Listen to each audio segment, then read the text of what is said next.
délicieux co-créateurs, c'est Lilou, je suis à Québec, la magnifique ville du Québec sous la neige. Bonjour Geneviève. Bonjour Lilou. J'adore Geneviève, mon Dieu. Lilou. La rencontre a été un coup de foudre absolu. Oui. Hein, Oui. on avait déjà échangé par email. Oui, en Et là, 2006. Et puis là, on se rencontre pour la première fois physiquement. Puis ce qui nous réunit, c'est Oprah. Et on est allé voir Oprah ensemble à Montréal. Oui. Puis là, on est à Québec ensemble. Et c'est une rencontre pour moi de cœur. T'es comme ma sœur de cœur. Oui, on fait partie de la même famille, c'est clair. ce qui est fou, c'est qu'Oprah Winfrey nous a toutes les deux inspirées. T'as inspiré toi aussi? Oui. Oprah, c'est ma grande inspiration. Puis je l'ai rencontrée comme toi, tu l'as rencontrée il y a quelques années. Moi, je l'ai rencontrée l'an dernier. Et j'ai eu l'impression, pendant cette rencontre-là, que j'allais m'allumer à une grande flamme, comme si Oprah aussi faisait partie de cette famille d'enseignants-là, que moi, je fais partie, que toi, tu fais partie, puis qu'on se réunit grâce à elle aussi. Oui. Et c'était un beau moment, et puis c'est un beau moment de réalisation. Bon, tu as un parcours qui est, j'allais dire, qui est exceptionnel, et en même temps, c'est le cheminement qu'on a tous à faire. Mais toi, tu as été jusqu'au bout, et c'est pour ça que je veux faire cette interview, parce que c'est cette libération des souffrances, c'est cet héritage, c'est le fait d'être né avec un père noir, une maman blanche, et d'avoir été jusque, après ce rejet, repousser ta famille, ou repousser ce côté peut-être noir, où tu as été rencontrer ta grand-grand-mère. Parle-nous de ce voyage, et pourquoi tu as décidé de faire cette quête qui est absolument, qui fait partie un peu de notre chemin à chacun et qu'on n'ose pas faire parce qu'on sait que ça va remuer pas mal de choses à l'intérieur. Oui, c'est un processus. Hein? Moi, j'ai pas fait ça en me disant il faut que je remue tout ce que je porte. En fait, ça s'est fait par étapes. Moi, j'ai eu des émissions de télé où est-ce que j'aidais des femmes à réaliser des projets de vie puis des rêves. Puis à chaque fois, pendant un tournage, les femmes libérait des blessures ou des éléments qu'elle portait depuis longtemps. Et à un moment donné, j'ai vu que il fallait que moi aussi je passe par cette phase-là pour continuer à aider. Puis c'est une amie, en fait, j'étais avec elle, puis elle me dit mais toi, Geneviève, on connaît pas ta vie, t'aides tout le monde, mais tu parles pas de toi. Raconte-moi ton histoire.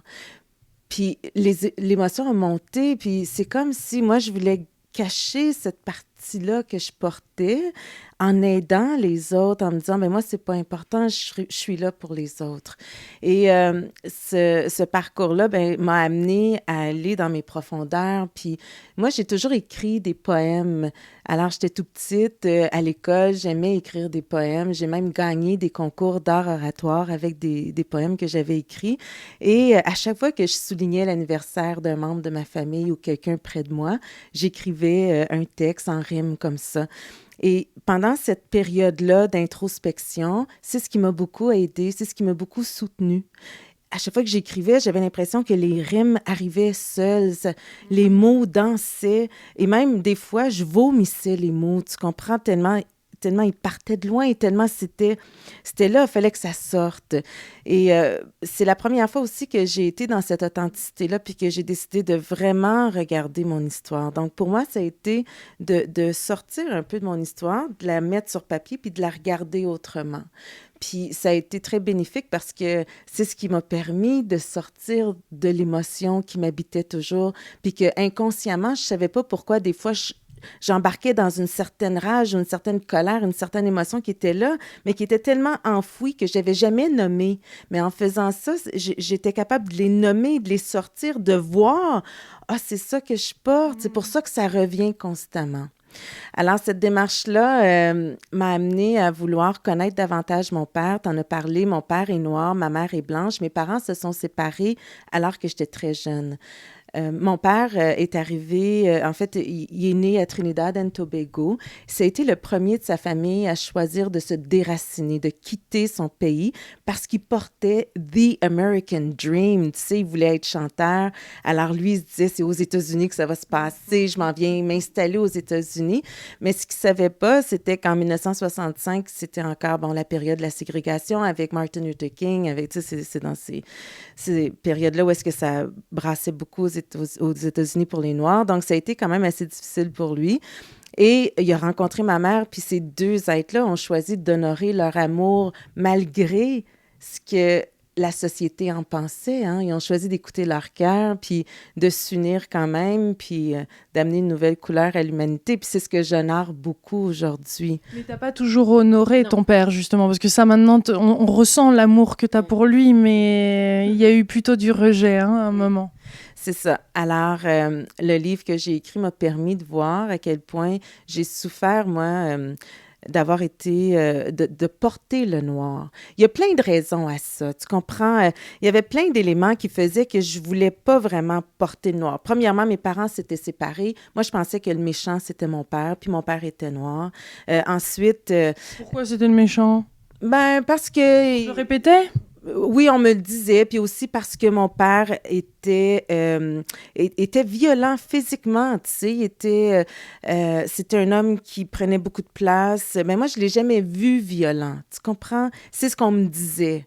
Alors, c'est difficile, ça aussi, hein, d'entendre les histoires, puis de te faire une opinion, surtout quand c'est ton père. Mais moi, j'ai préféré être du côté de ma mère, tu comprends? Parce que j'étais toujours avec elle, parce que c'est elle qui m'élevait. Puis c'est comme si, moi, dans ma tête d'enfant, j'ai compris que je devais faire une séparation entre le noir puis le blanc en même temps. Alors, toute ma jeunesse, je me rappelle de mon 6e anniversaire où mon souhait, c'était de devenir blanche, tu comprends? Alors, j'ai porté ça toute ma jeunesse, puis j'ai vécu beaucoup de racisme, sûrement parce que je le portais aussi, hein, et alors, ça a été très difficile. Donc, j'ai toujours voulu être blanche.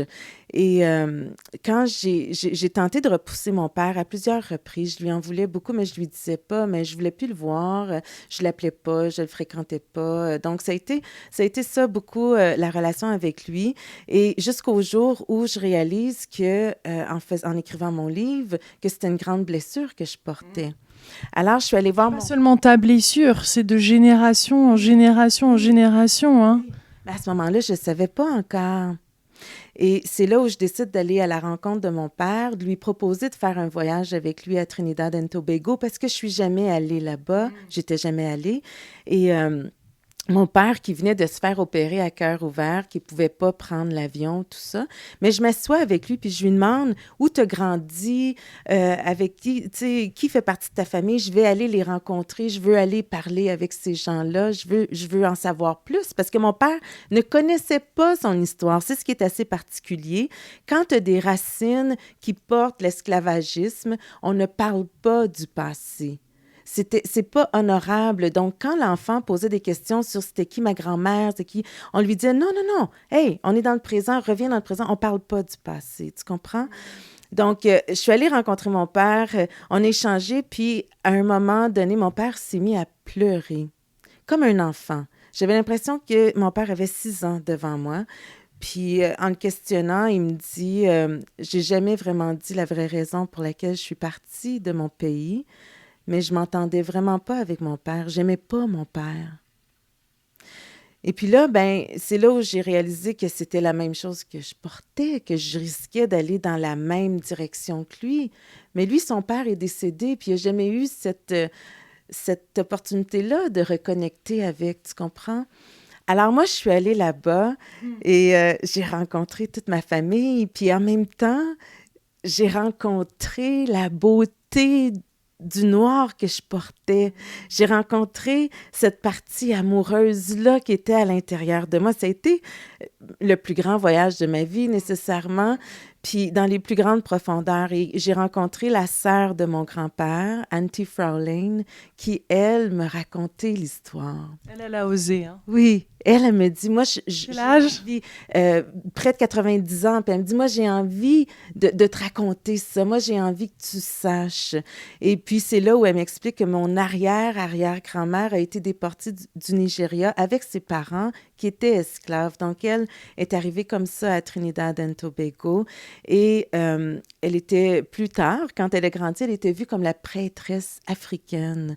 D'ailleurs, elle était Yoruba et moi, il y a une déesse que j'aimais beaucoup qui s'appelle Yemaya depuis des années, qui est aussi Yoruba. C'est vraiment spécial. Je faisais des liens comme ça. Moi, j'avais aucune connaissance de ça. Tu comprends, moi, c'est au-delà de la religion ou des dogmes, mais c'était vraiment ce qui connectait aussi, ce qui était assez spécial dans cette histoire-là. Et là, j'ai compris que mon grand-père aussi avait jamais connu son père. Que mon grand-père avait pas le droit de vivre avec sa mère parce que quand sa mère, en fait, rapidement, là, l'histoire, c'est que la mère de mon grand-père a eu mon grand-père à 13 ans et devait l'élever seule. Donc, c'est sa mère qui s'en est occupée, mon arrière-arrière-grand-mère qui est prêtresse africaine. Et quand sa mère s'est remariée avec un autre homme, cet homme-là n'a pas voulu de mon grand-père dans la famille. Donc, c'est ce que ma tante expliquait. Donc, ma tante, c'est la demi-sœur de mon grand-père. Et elle me disait, il ne pouvait pas vivre avec nous, il vivait avec notre grand-mère. Donc, mon grand-père qui n'a jamais eu vraiment de père, qui a été élevé par sa grand-mère, qui a eu mon père. Donc, la relation forcément était difficile avec mon père. Bon, c'est ce qui se transférait générationnellement avec les pères, puis que moi, j'allais aussi dans cette direction-là. Donc, c'est comme si tout ça... court-circuiter tout ça. Oui. Toi, tu as décidé, et c'est là, la vidéo n'est pas un pur hasard. Si vous la regardez, peut-être il y a un message pour vous. Je sais que ces vidéos sont vues dans le monde entier, dans les petites îles. Il y a certainement des histoires, même en France, très similaires de la tienne. La démarche que tu as faite a été une profonde libération, pas seulement pour toi, mais à plein de couches différentes, parce qu'on te sent sereine, et c'était pas toujours le cas, hein. Pas du tout, pas du tout. Pour moi, ça a été une libération. Pour moi, c'est sûr que c'est un processus, hein. On se comprend que, tu en as parlé tantôt en introduction, faut choisir de faire cette démarche-là pour soi et non contre personne, tu comprends? C'est vraiment une démarche qui se fait aussi pas à pas, hein. Le prochain pas arrive, on sent ce qu'on a à faire aussi, puis c'est dans des profondeurs. Donc moi, cette démarche-là, oui, ça m'a amené dans une grande libération, ça m'a amené à me reconnaître, ça m'a amené à m'unir. T'accepter? À m'accepter, à m'unir à la personne, à m'aimer entièrement, tu comprends? Comment... Les questions que je me suis posées par la suite, c'est difficile de se réaliser pleinement quand on ne s'accepte pas entièrement. Il faut s'unir à soi avant de s'unir aux autres. Tu comprends?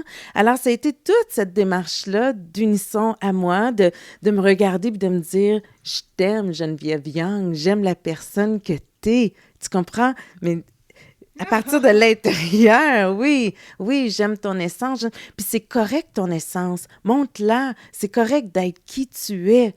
Porte-le, exprime-le. Sois-en fier. Sois-en fier, oui, effectivement. Donc aujourd'hui, je porte autre chose par rapport à qui je suis. Aujourd'hui, je suis vraiment reconnaissante de tout ce qui s'est produit dans mon histoire de vie. Aujourd'hui, j'ai beaucoup de gratitude pour mon père, pour ma mère, tu comprends, on comprend, on le voit, on le sent. Hein, oui. Ça se voit chez toi. C'est ça qui est... tu propulses les autres forcément dans ces stratosphères. Hein. Oui. Puis c'est pour ça que je fais les Dream Class, parce que j'ai compris qu'on doit s'unir à qui on est entièrement avant de pouvoir se réaliser. Donc, c'est le message aussi que je veux offrir aux gens.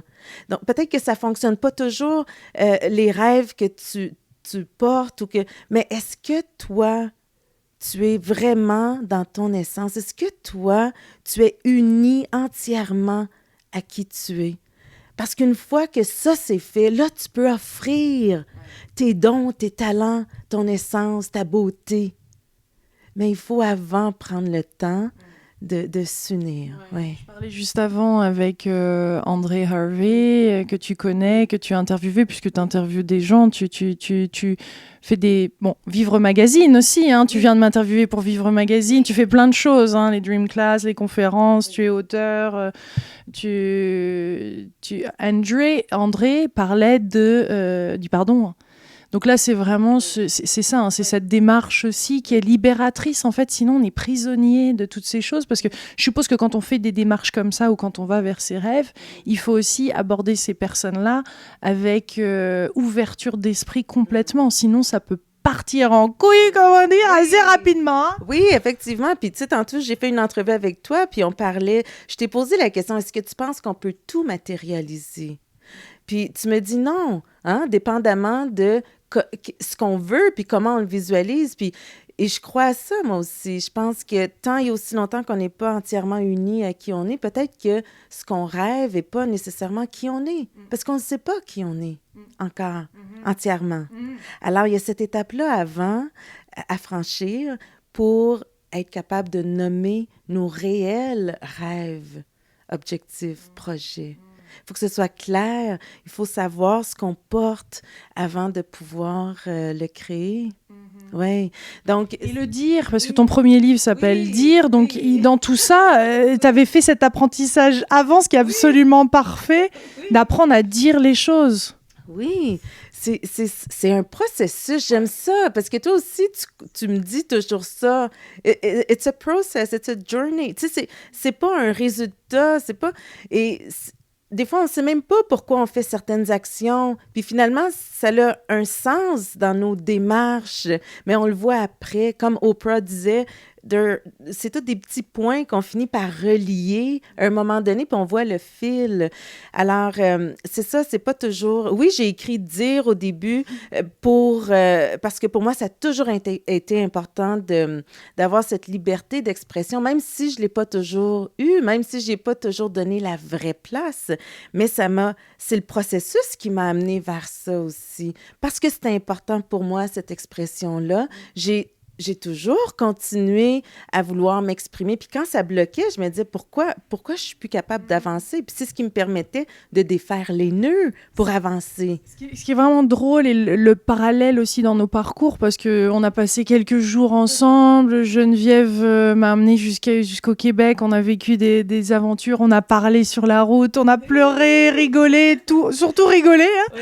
Mais ce qui est fantastique, c'est que ton premier livre, Dire... T'as vraiment des choses à dire quand on parle de l'esclavagisme, quand on parle des générations et du poids des générations après des générations. Il y a vraiment des non-dits là qui sont puissants. Et ton premier livre, c'était Dire. Et en même temps, t'étais pas complètement abouti pour vraiment tout dire, puisqu'il y avait encore tout un autre chemin après.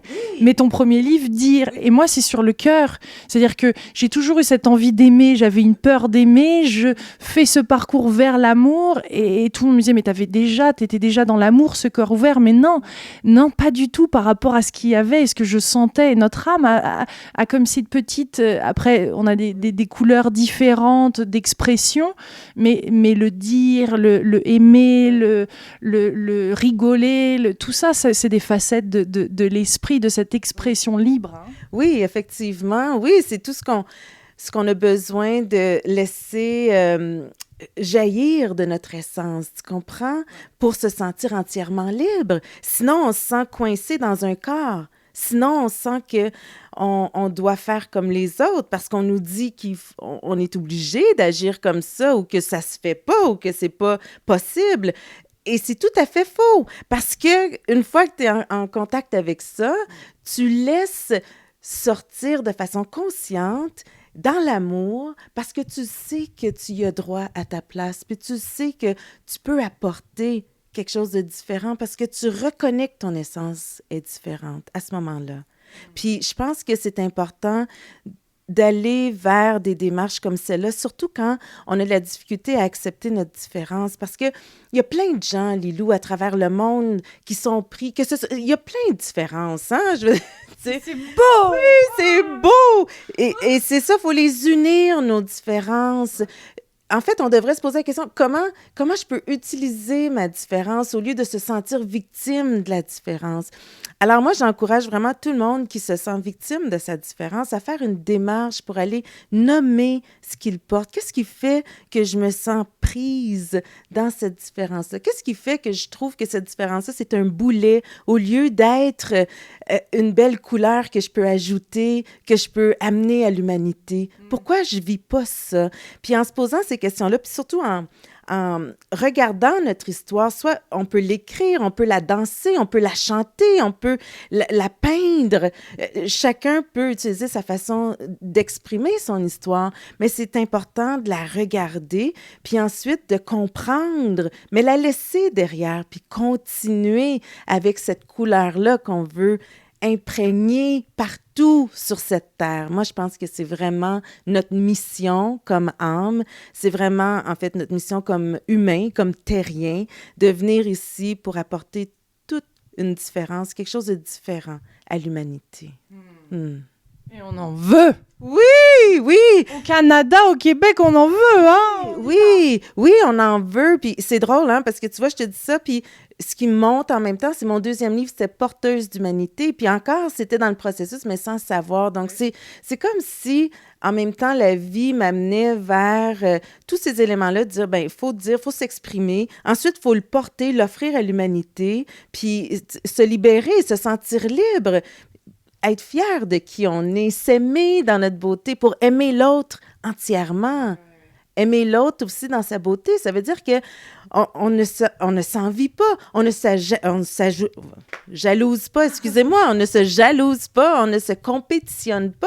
Non, bras dessus, bras dessous, on veut co-créer, on veut être ensemble, on veut se compléter, on veut s'unir, parce qu'on sait qu'on peut faire autre chose de plus grand, de plus beau encore, parce qu'on reconnaît la couleur qu'on porte, puis on n'a pas peur que tu prennes ma couleur, que je prenne ta couleur. On est très différentes. C'est merveilleux, je t'aime. Oui. Moi aussi, je t'aime. Et le truc, c'est que on n'a pas à en avoir peur et il faut choisir aussi ses co-créateurs. C'est-à-dire que c'est pas quelque chose qui est évident et qui se fait rapidement.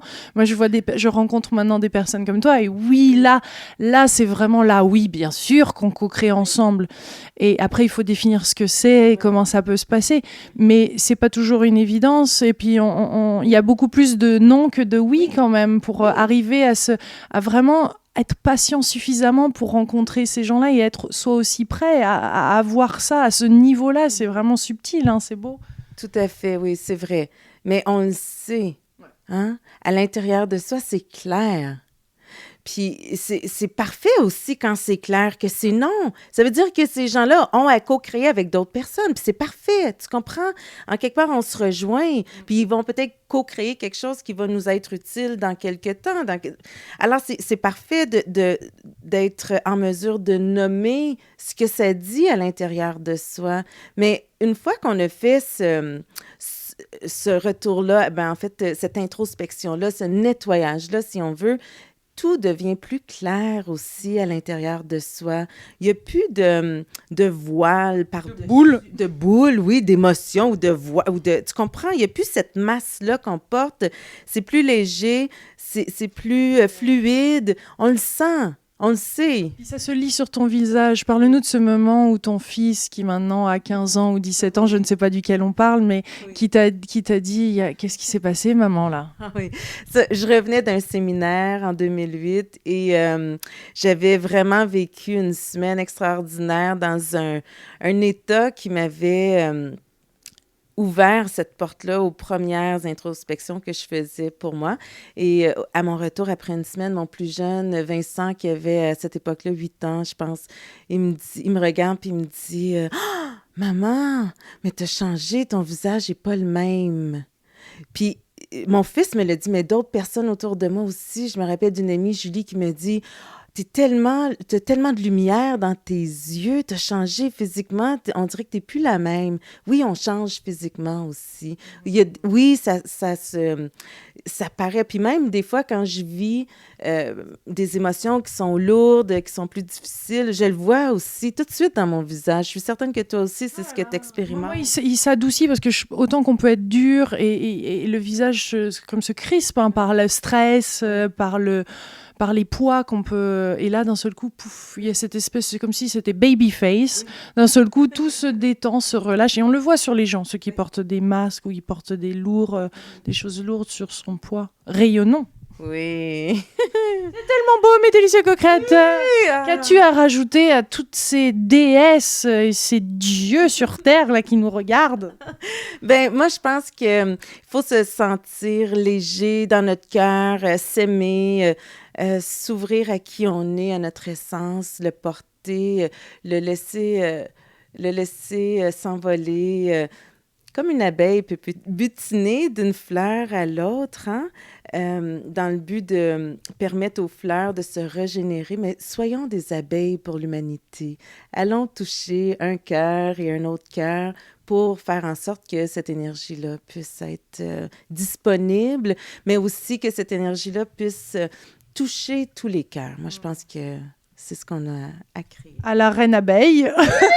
Oui, j'aime ça. Qui vient de faire plein de d'autres petites abeilles vont partir. Des petits buzz. Ça buzz. Les autres petites abeilles vont se presser d'aller porter ce message d'amour. Merci. Merci Lilou, merci beaucoup. Oui. Et puis on a encore quelques moments à passer ensemble. Oui. On va aller interviewer Daniel Mauroy maintenant et puis plein d'autres belles aventures. Mais les co-créateurs, je vous embrasse bien fort. On vous embrasse du Québec. Merci. Au revoir. Bye bye.